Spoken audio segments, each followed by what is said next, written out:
name is Travis Wells. I'm the Assistant Athletic Director for Strategic Communications here at Virginia Tech, and it's my distinct pleasure to welcome all of you here this morning. From our distinguished guests to the university community, members of the media, and all of Hokie Nation, as we celebrate this landmark day for Virginia Tech football. Thank you so much for being here. We're grateful for your attendance.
Mic check, mic check.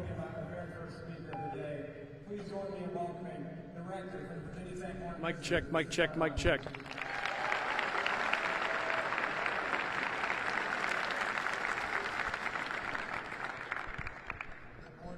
My IFB just says I've lost connection.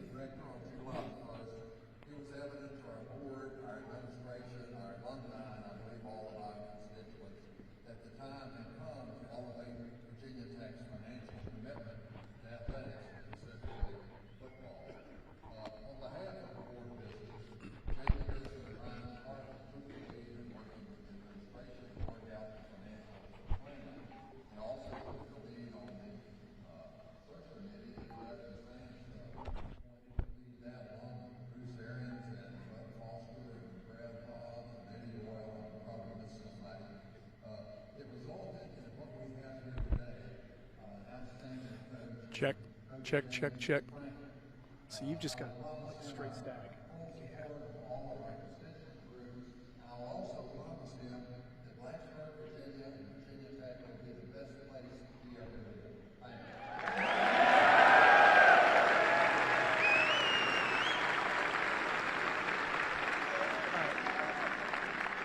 Let's see if that changes anything.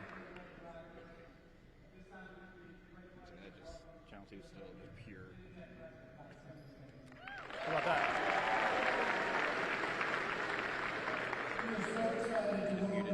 Just static? Yeah. All right. How about this? I'd like to thank our athletic director, Rick Babcock, and the administrative team led by I'm hearing anything on my headphones, but there is the bar is slightly moving. How about now? Is it louder, louder, louder, louder, louder? No?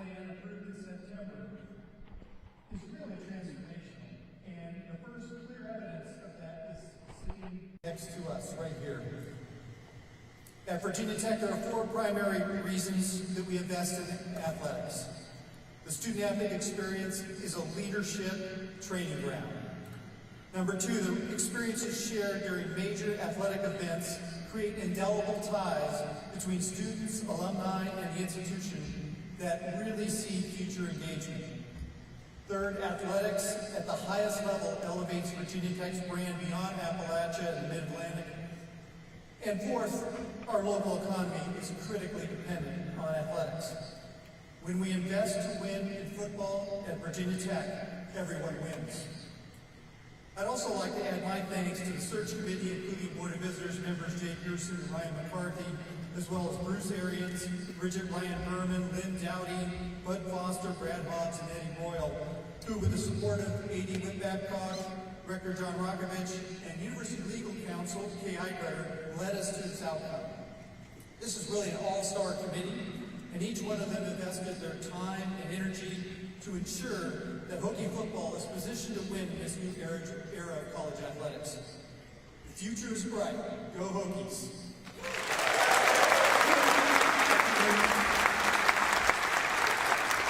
And now our athletic director, Whit Babcock.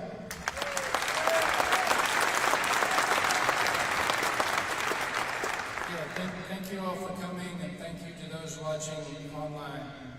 Today is a landmark moment for Virginia Tech football, and we are thrilled to introduce and welcome James Franklin as our next head coach. Today is a statement about where we are headed as an athletic department and as a university, one built on alignment, investment, and ambition. Coach Franklin is a proven program builder, a winner, an elite recruiter, a strong developer of men, and a relentless competitor. His track record speaks for itself. Coach has succeeded everywhere he's been, at Vanderbilt, at Penn State, and throughout more than 3 decades in this profession. He's shown he can elevate programs, sustain excellence, and attract top-tier talent both on the field and on the sidelines. His combination of leadership, discipline, energy, and vision aligns with everything we want Virginia Tech football to be. This hire was made possible because of our Board of Visitors, President, and university leadership were committed and aligned from the start. Their invest-to-win mindset and willingness to fully support the athletic department and the future of Virginia Tech football was extremely instrumental in attracting a coach of James Franklin's caliber. This unity and support reflects a powerful commitment to the student-athlete experience and to elevating our football program back to the national stage where it so rightfully belongs. I also want to thank and acknowledge our search committee, a very talented team with complementary skill sets. They were deliberate, thorough, insightful, and focused on finding the best leader for our program. They were tremendous. Job well done. Coach Franklin brings a lot to Virginia Tech. A championship-level resume, including a top 12 final CFP rankings, 7 of the last 9 seasons, and a national semifinal appearance last season. New Year's 6 bowl game success and a Big Ten title. He brings a commitment to developing student-athletes as people, students, and competitors. He brings a dynamic recruiting presence with deep national relationships. He has heavily recruited and succeeded in recruiting Virginia and the Mid-Atlantic region and beyond. He brings a strong vision for program building, culture, and long-term sustainability. He brings a genuine passion for this role, for his players, the community, and he embraces the opportunity to write the next chapter of Virginia Tech football. Virginia Tech and Coach Franklin both have something to prove to the entire country, and we will do it all together. He also brings an appreciation for family. His priority of and love for his wife and 2 daughters was evident throughout this process. It's way more than just football to him. We are a family at Virginia Tech. This is home, as we like to say around here, and the Hokie family is ready to welcome the Franklin family with open arms. A message to our players who are in attendance. You are the heart of this program. Without players, there would be no coaches. Coach Franklin is here because we believe he can help you grow, develop, and achieve your goals individually and collectively. We are and always will be committed to your experience, well-being, and success. So I certainly want to thank our players and all of our student athletes, along with a very special acknowledgement of Coach Montgomery and his staff as well for all of your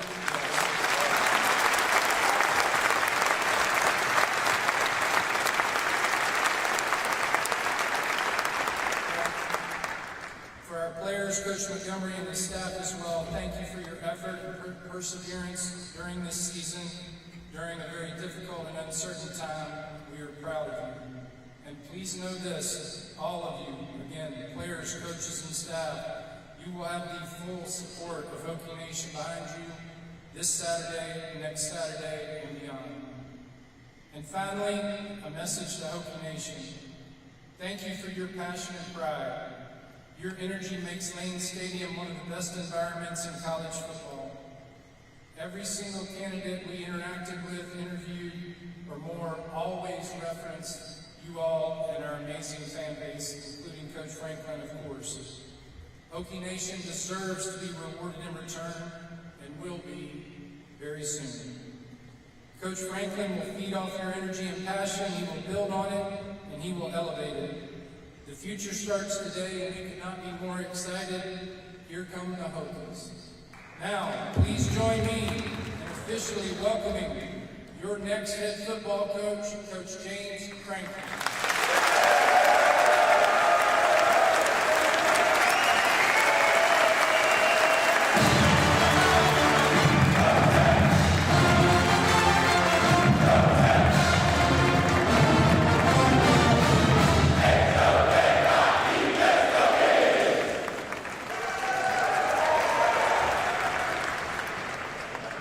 Good morning. Love having the core here. So excited about partnering with you guys. It's something that makes this place unique and special. Couldn't be more excited about this opportunity. My wife, Fumi, my brother-in-law, Jason, couldn't be more excited about this opportunity and being with you guys this morning.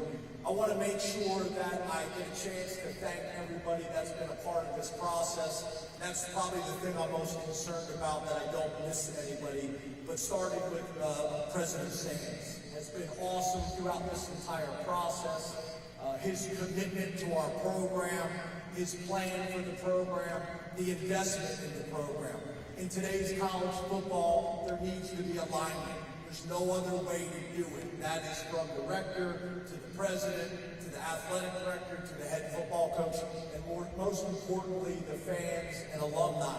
And President Sands has been phenomenal throughout this entire process. Can we please give President Sands a round?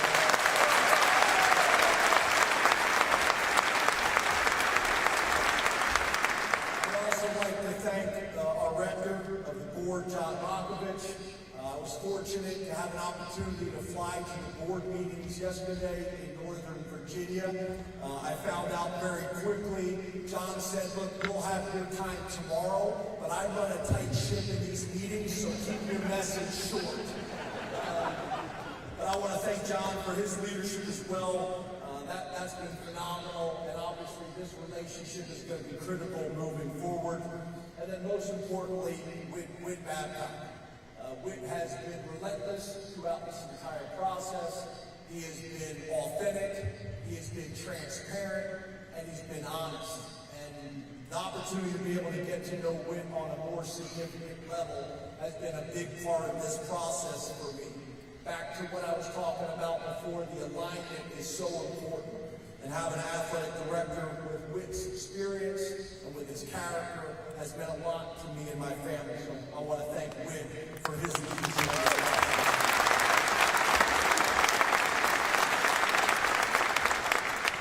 I'd like to acknowledge Brett Pride. Sorry.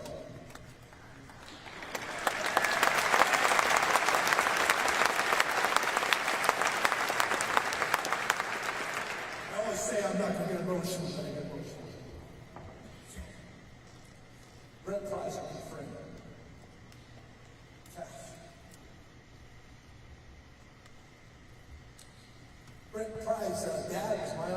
coordinator in college.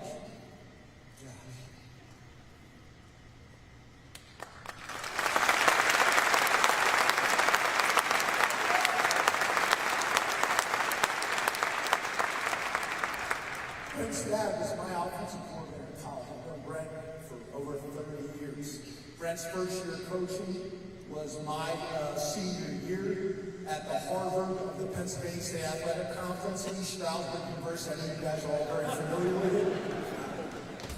And then Brent and his family was with me at Vanderbilt all 3 years, and then I think for our first 7 years at Penn State. So I got a ton of respect for Brent and his family. I know he poured his heart and soul into this place. I know this place is better today because of Brent and the commitment that he made.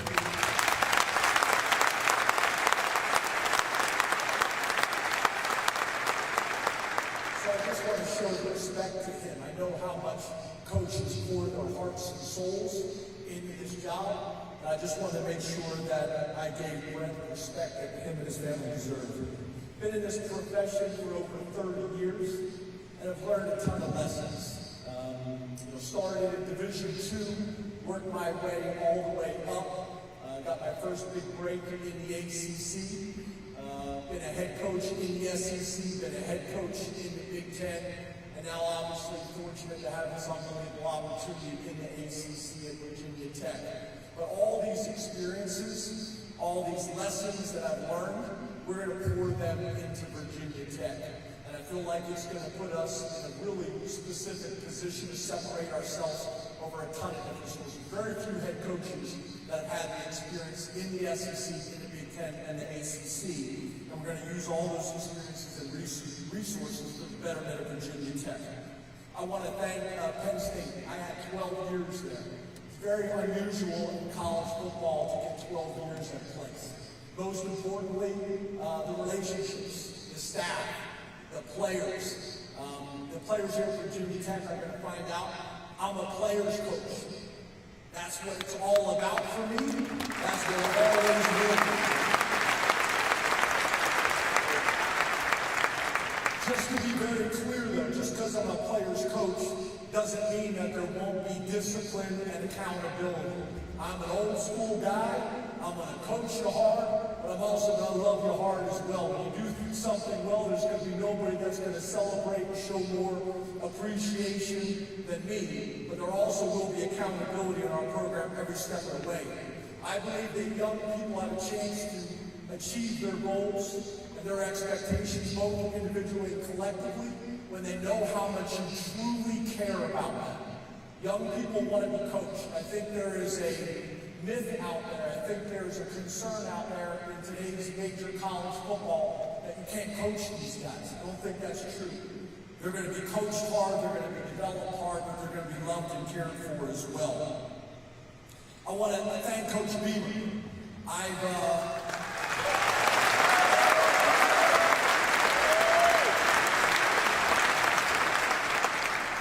As everybody knows, Coach Beaver's the man. He built this place. And I've asked for the blessings of two people. Sanya Allah, my father-in-law, I called him and asked for his blessing to marry his daughter, Fumi. And then the night before signing the contract, I called Coach Beaver and asked him for his blessing. I'll take it over his program.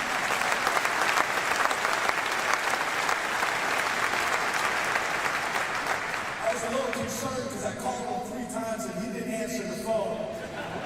So I called his wife and she said, I'm sorry, Coach, we didn't have your number. But I was able to get Coach Beamer's blessing. That means a ton to me. I'm somebody that values the history, the traditions, the legends, and obviously nobody's more important than Virginia Tech football than Frank Beamer and his family. This place has produced some all-time greats. Michael Vick, Bruce Smith, Antonio Freeman, Corey Moore, Cam Chancellor, Tyrod Taylor, Kevin Jones, Christian Darrisaw, David Wilson, D'Angelo Hall, the Fuller family, the Edmond family. I can go on and on. Obviously, some people, I don't want to disrespect anybody that I may miss, but it's just there's so much history and tradition. And at the end of the day, this is a player's game. I'm not sure why, but the plays just seem to work better when you got really good players. We had a running back at Penn State, maybe you guys have heard of him, named Saquon Barkley. For some reason, when we handed the ball off to him, the plays just work better. So coaches get a lot of credit, but this is a player's game. When you talk about some other things that I think are important to everybody here, is in my 15 years, we've always done it the right way. There's no shortcuts in building a program. And I think we have a track record that shows that. And I know that was important to all the men on this stage as well. Winning is really important. There's nobody that understands the importance of winning more than me. But there's also a way to do it with character and integrity. And we'll continue to do that and represent Virginia Tech the right way, both on and off the field. The passion is critical. We talked about it on Saturday. We've already started recruiting. 2 nights ago, I had 40 players on the phone, young men that are committed to Virginia Tech.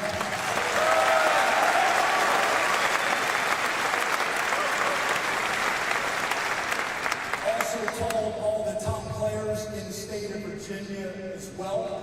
And we're going to need this stadium rocking on Saturday. One of the things that was important is me and my wife, when we were making this decision, we watched your game day the last few weeks. And it was impressive. They were a challenging season. I want to give Coach Montgomery a ton of credit as well. The stadium is rocking. The guys are playing hard. And that's going to be important. We're going to have a ton of recruits this weekend for an official visit. I want them to feel the energy in our stadium. So I'm going to ask you to pack that stadium for us. I can't wait to run out Enter Sandman. I've been watching that intro to college football my entire life, and it is something special. And I'll watch it this Saturday and pay Coach Montgomery the respect that he deserves. But I can't wait to have the opportunity to run out in that stadium. I want to make sure that I go back and thank the search committee. I want to thank Bud Foster, huge part of this.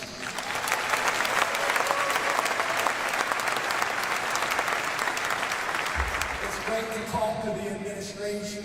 It's great to talk to the board members and the donors and the former players. But for me to be able to talk coach to coach with Bud has been extremely valuable. Bruce Arians, Ryan McCarthy, Jay Pearson was relentless. I love people who, everybody knows Jay Pearson, but this guy is relentless. He sent me a box of ties, and what I call pocket squares, he calls them handkerchiefs. But sent me a box of ties for today. Brad Hobbs, Eddie Royal. I had a tremendous conversation with Eddie Royal one night as well. So I want to thank all of them as well. I also want to talk about recruiting the current players. This is a unique situation where I'm here early.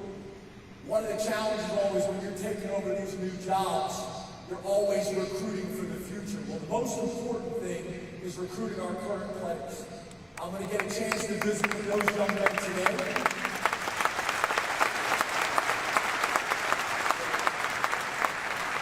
I think a lot of times the current team is worried about the new coach coming in and wanting his own players. The day I signed the contract to be the head coach at Virginia Tech, they're all my players. That is the current team, and that is the players that we're going to bring in for competition. And the reality is people worry about, well, is he going to have favorites? Yes, I am going to have favorites. My favorites are high production and low maintenance players, coaches, and staff.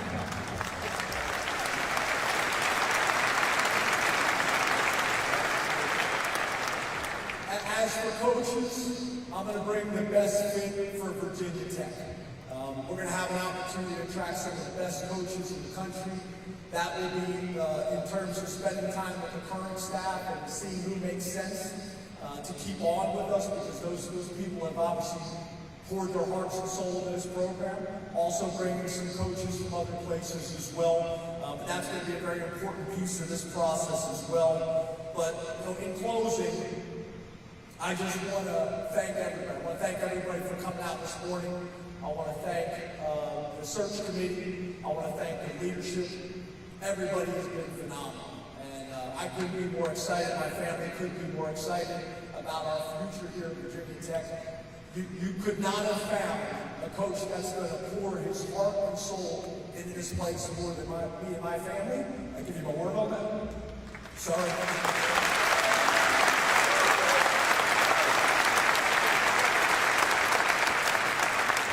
Sorry, you know, fine. I'm an emotional guy. I don't take things for granted.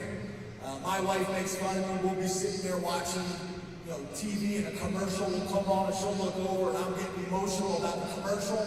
She's like, "Are you kidding me right now?" But I just think it's. I don't take this for granted. I don't take my family for granted. I don't take my career for granted. This is all I got.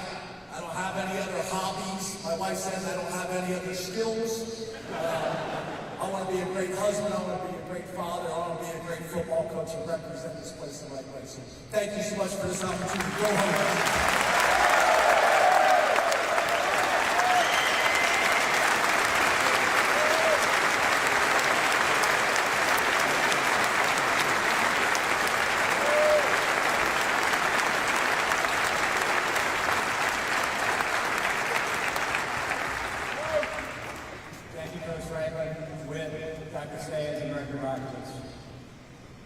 It's time now to enter into the Q&A portion of our event today. Just a reminder for our media folks, we have some wireless mics in the room. If you have a question, please raise your hand. We'll get a microphone to you. Please identify yourself and your outlet. Also identify who your question is directed to. We'll start on the front row here with Andy Bitter. James Andy Bitter, Tech Side. Hey, how are you? I'm curious in your conversation. How are you? I'm pretty good. How are you? I'm curious in your conversations with the committee, how early did they approach you? How relentless were they? What convincing did you need to take this job? Yeah, so just out of respect for everybody, I'm not going to get into a whole lot of detail with the process, but I will tell you, I think they were very aggressive, right? The very first time we met, I don't want to speak for them, but I feel like they were ready for me to say yes that night. I thought it was just a initial conversation. I think they were aggressive. And what I will also say, thanks to the leadership of everybody, is what was very obvious to me very early on, is that they had a plan, right? They had a plan. I think you'd be surprised going through this process how few people really understand what college football takes in today's day and age. They had done their own homework, so it wasn't like coming to me and what do you need? They already had a great list and a really good plan put together on what was needed to be successful in today's college football. Not only in the ACC, and I think that's a mistake that people make sometimes. They benchmark only on their conference. And the reality is we should be benchmarking not only on our conference, but also nationally, right? If we truly have the expectations and standards of where we want to go, then our commitment must match those expectations. And that's what I was able to feel very early on, that there was a plan. There was an approach and mentality that I think aligned with what I was looking for and what my family was looking for. And I think that really helped the process. It wasn't like having a conversation with me. I'm talking about the things that I think we need to have to be successful at the very highest level. They were already there. So I think that really helped the entire process. But I'd say very aggressive from that point on. Me and Bud spoke pretty much every day, if not multiple times this day. His wife is shaking her head yes right now. And I think that was really valuable. Jay Pearson as well, very, very aggressive, and obviously Witt was huge in this. For coaches, you want to make sure that you're going to work with good people that are going to be in the foxhole with you and battling all the things that you need. So having those conversations with the group was really important. I know that's a long answer. You're going to find I don't give long answers. I'm not supposed to. They tell you that's not good in media training. But those things I think were very helpful for me in the process. We'll We'll go next to David Teal on the front row, and then David Sorgen on row 2. Hey Dave, how are you? Good to see you again. And I apologize, I couldn't talk to you on the sideline of Old Dominion the other night. Completely understood. You were very gracious. Yes, sir. You cheered up when you talked about Coach Ryan. What were your conversations like with him about Virginia Tech? What did he tell you? Yeah, so fortunate for me, I know a ton of people here, right?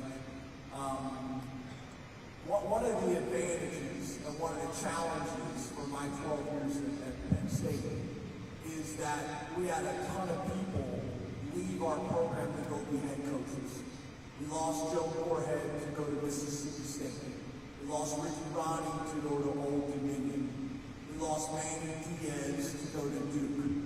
We lost Brent Pry to go to Virginia Tech. And when you lose really good people, that's part of the challenge. You've got to continue to try to replace them. The other challenge is when they leave you, they take staff members with them, typically for promotions, right? And that's one of the challenges. You continue to lose really, really good people. The advantage, obviously, is I'm able to call Brent Pry, and he's going to tell me the truth. I didn't really want anybody to sugarcoat it, because none of these places are perfect.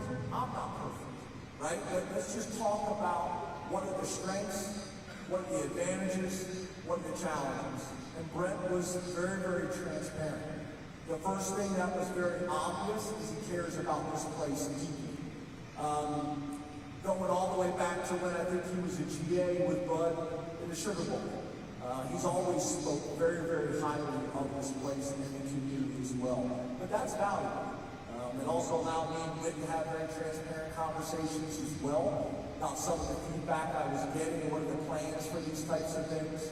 But that was really valuable. And then other things, Michael Hazel has been on the staff. Michael was with me really from day one. When I showed up at Vanderbilt, Michael Hazel was on the staff. So having these people that I could have very honest, transparent conversations, because I'm no different than anybody else here, right? When you're making a decision that's not only going to impact your career, but also is going to impact your family, you want to make sure that you're making that decision with as much of the information possible so you can make an educated decision and put my family in the best position to be successful, but most importantly, put Virginia, well not most importantly, just as importantly, put Virginia Tech in the best position to be successful. You can't really do that unless you have all the information. So Brent's been great through this entire process. I got a ton of respect for him and his family.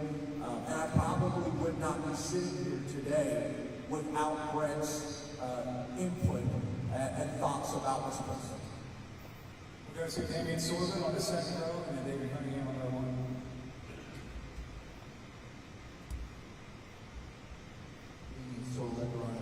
Hey, David. It's for Whit. You're about a month into the coaching search when James Franklin was available. What were the talks with the committee about? We need to look into a proven winner and someone who understands recruiting in this region, understands how to win at different power conference levels, and was that when you said, all right, let's go get it? Something like that. We talked when we started the committee. One of the first things we started with was a list of traits that we wanted to see in our next head coach. Then we went through the process of knowing that we wanted a proven sitting head coach. There's only 130 some of them in FBS football. There's some that we didn't feel that were ready for the job. There were others we felt were not movable. And we started to narrow down that list together. And we would talk about that. The committee would rank them and ask my advice from time to time, and then they would always have time to sit and talk and rank candidates. And when Coach Franklin became available, we had a very brief conversation. The committee met on their own and voted 8-0 to make him the top candidate, so that kind of set our mission right there. And then we had a number of other strong candidates that would be fabulous coaches in our own right, but Coach Franklin met those traits, and I just happen to have them right here. The traits that we started with. He checks all these boxes. executive leadership, head coaching success, vision and drive to rebuild, modern program management in the NIL, transfer portal, and revenue share era, player development, communication and public engagement, recruiting excellence, staff building and management, cultural and institutional fit at Virginia Tech, and the committee, and I know I can speak for them, 9 out of 9, this work on having on them. It would have been helpful if you would have shared that list with me earlier in the process. Next we'll go to David Cunningham on the front row.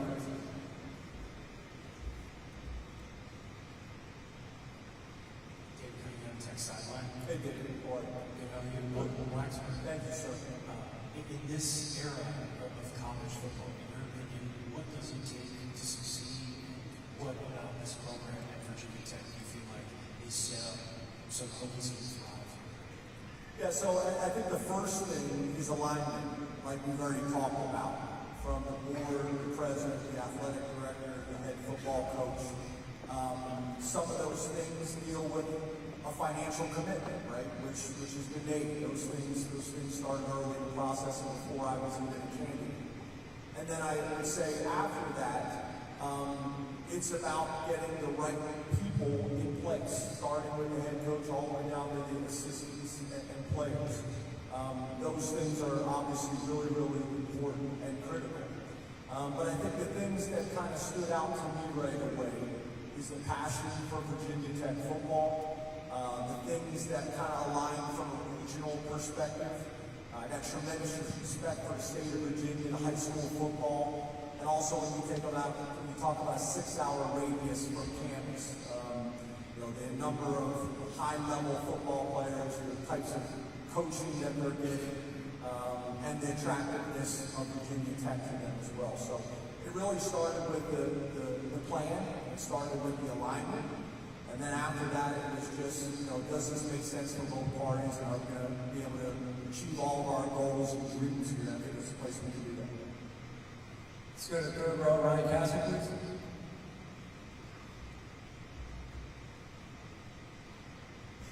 Ryan Cassius on the side right. How are you, Coach? Hey, Mike, good, how are you, buddy? I'm great. Coach, after you were let go from Penn State, you mentioned that you wanted to take some time for reflection and analysis on your time there. What did you take from that time of reflection, and what might you want to do differently here at Virginia Tech? Yeah, great question. So I think the first thing is, right, you take a deep breath. 15 years as a head coach, a lot of success, 3 straight years in Vanderbilt going to bowl games, 2 seasons where we won 9 games at Vanderbilt. We beat Georgia, Tennessee, and Florida all in the same season. That had never happened before. You go to you go to Penn State, our first year off of sanctions, we win the Big Ten championship. In the last 3 years, there's only 4 programs in the country that won more games than us.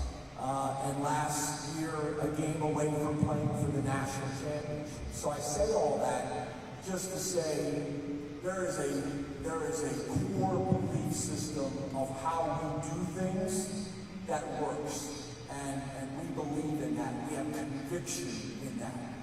But there's also time to say, what things can we do better? How can we evolve? How can we grow? And I think the most important thing is we all got to look in the mirror, right? We got to be authentic and we got to be transparent and say, what do we need to do to take the next step to be as successful as possible? And that's hard. That is hard to do, to be that honest with yourself and be honest with the program. Just like everybody else, it probably starts with your phone, right? Being able to write notes in my phone. I have next staff notes. I have things that I learned through the process. Some of those things are for public consumption. Some of those things are for private, for me and my family. The areas that I know we need to grow and get better. So a lot of time to do it. More time than I've ever had in my life to do it, to be honest with you. Last week I was at the Old Dominion game. I tailgated for the first time ever, ate a hot dog, drank a beer. I'm not so sure if I'm supposed to say that or not. But tailgating for my first time ever in my life. And that time was good. It was painful, but it was good. And you know, for us, me and my family, to take a minute, recharge our battery was very important. So we're going to take all those experiences, all those lessons learned, and pour them into Virginia Tech. But I will also say this. People that have been following my career, the things that we did at Penn State, what I'm talking about is what you see right now. The leadership, the commitment, and the alignment. And the nice thing for me is I'm walking in here, and that alignment already exists. And now I'm looking to partner with these men and women to put Virginia Tech in the best position to be successful long term. Let's go to Tim Thomas on the second row, please.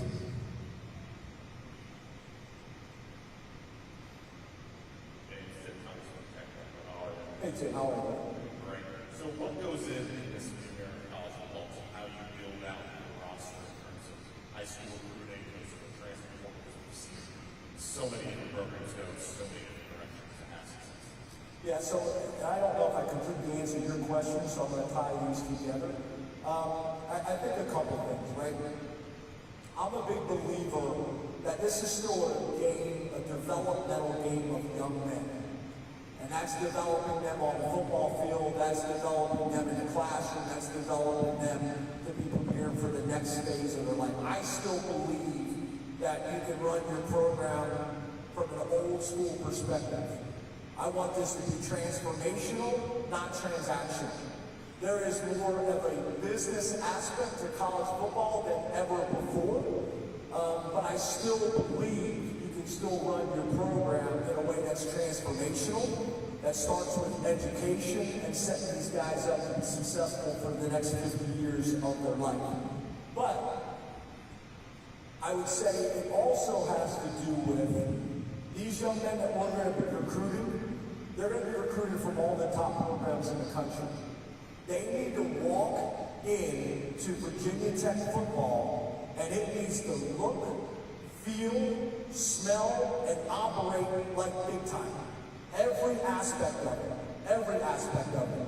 How we make them feel when they come in the building, how important they are to what we're trying to do.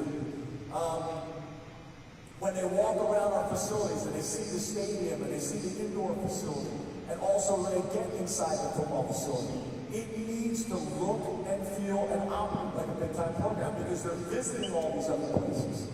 And the reality is, it's not what you have, because everybody has it. The programs that we're competing with. What stands out is the things that you're lacking. You've got to do that. Every check needs to be, every box needs to be checked. And then the reality is, in today's day and age, there's an NIL component. And for us, we're not going to lead with money.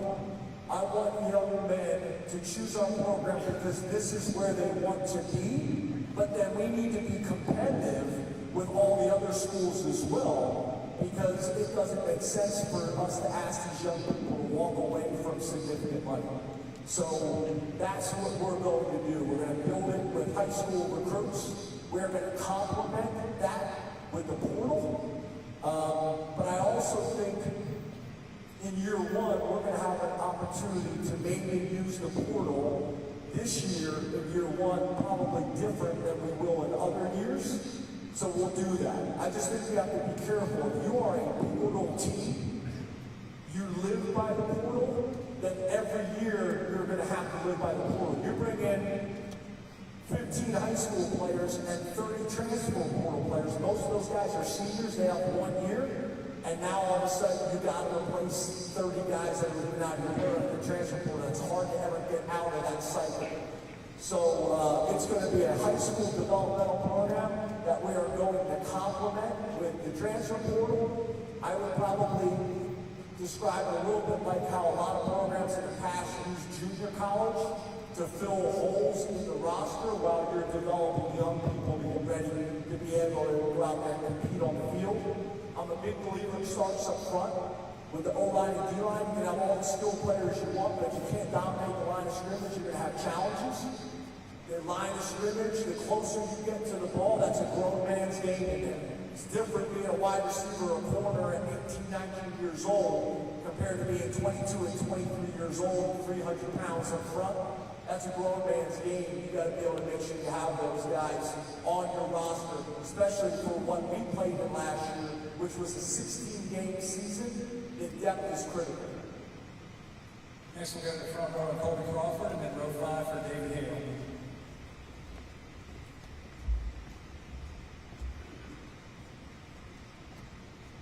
James, Colby Crawford. Hey, Colby. How are you, buddy? Doing well. On your college game day, you mentioned we'll go to a national championship somewhere else. Talk about alignment. What in this process really stood out and makes you think you win a national championship you haven't done this that? Yeah, well, again, it starts with alignment and it starts with commitment, right? When you ask about why do you have that type of confidence, because we were a drive away last year from playing in the national championship, so I know what it looks like. I know what we need to do. We learned from that experience. We grew from that experience. Again, the alignment, the commitment based on what we've done in our past as well. We pour all these things together at a place that's got great history, that's got great traditions, that's got great pride. You look at today, you look at how this facility is packed. Again, my good friends, the core over there as well, there's some things that are unique. But I will also say this. One of the mistakes that I think coaches make, and one of the things that I think search committees make, is they try to go hire somebody to go bring that to their place. All these places are unique and sophisticated. There are lessons from Vanderbilt, there are lessons from Penn State, but the reality is I'm going to need to lean into all these men, Coach Beaver, Coach Foster, and understand the institutional knowledge, the community knowledge, and be able to take my experiences and intertwine them with the university, with the community knowledge, with the institutional knowledge, to put Virginia Tech in the best position to be successful. And that's what this sprint and marathon at the same time are going to be about over the next 6 months, so that we can put a product on the field that everybody's really excited about. Next we'll go to David Hale, row 5. Raise your hand, David.